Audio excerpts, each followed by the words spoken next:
My name is Sean Patton, and you're watching The Roar. Buzzo!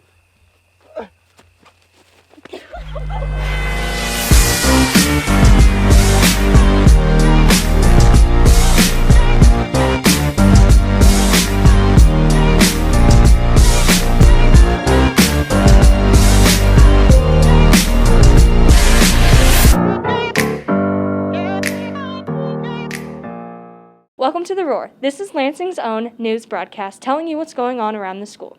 We had a late start with getting back to school due to COVID-19. Let's take a look at the procedures to follow so those of us in school can continue to come in person. There's been a lot of changes around LHS due to the global pandemic. Here's some of the basic do's and don'ts for Lansing High School.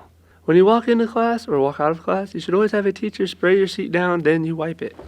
Even if you do not like to wear your mask, you still need to wear it correctly, which is over the nose and under the chin.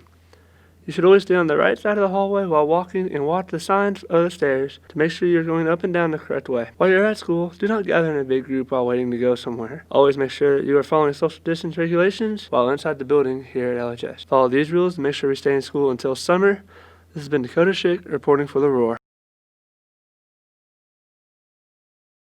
Thanks, Dakota. Let's make sure we follow those guidelines to keep us people in person safe. While some of us are face-to-face, some of us are remote. Let's take a look at how remote students have been handling school.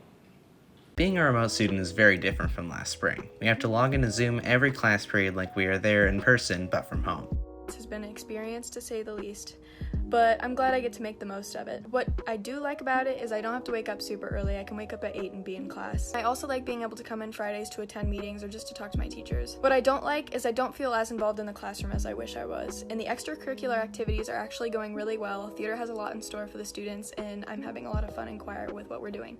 Overall, the general online school experience is not great. Not horrible, but it's not preferable.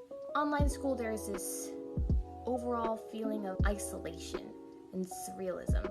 Watching from behind your screen going, oh hey, I was supposed to be there. But there are some good things about it too.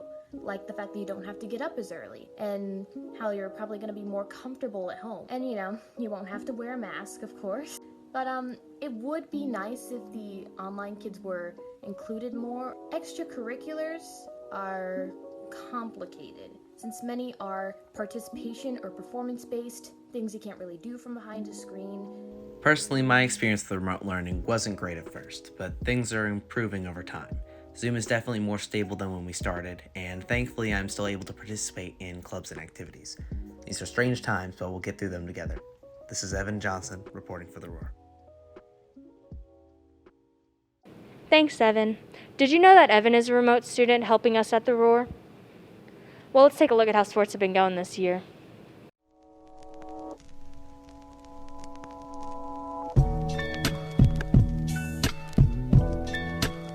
Due to the late start of the school year, we here at The Roar are going to give a recap of our LHS sporting events since the beginning of the fall season.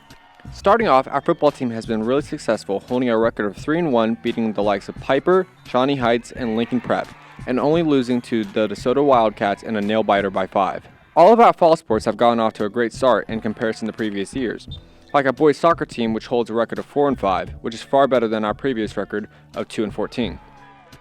Speaking of records, our volleyball team has done amazing, going 16-0 in the start of their season and continuously put up amazing performances while improving with each matchup. Along with our volleyball team, our boys and girls cross-country teams have done great as well, acquiring multiple first-place finishes along with a plethora of top 10 individual placements. Overall, our fall sports are putting in effort and getting great results. Make sure to wish any of our fall athletes good luck. That's all I got for today, and I'll see y'all next week.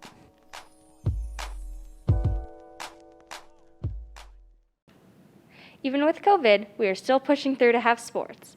Lansing High School robotics team had its first meeting of the year, Tuesday, October 6th from 3:15 to 4:30 p.m. No robotics experience or skills are necessary. See Dr. Krebs if you have any questions. You can join the team in room 3208 or via Zoom. Parking passes are available for purchase in the attendance office by the student entrance. Parking passes are $5 and a form needs to be filled out with the vehicle's information and driver's license number. So please come prepared. Well, thanks for watching and we'll see you next week.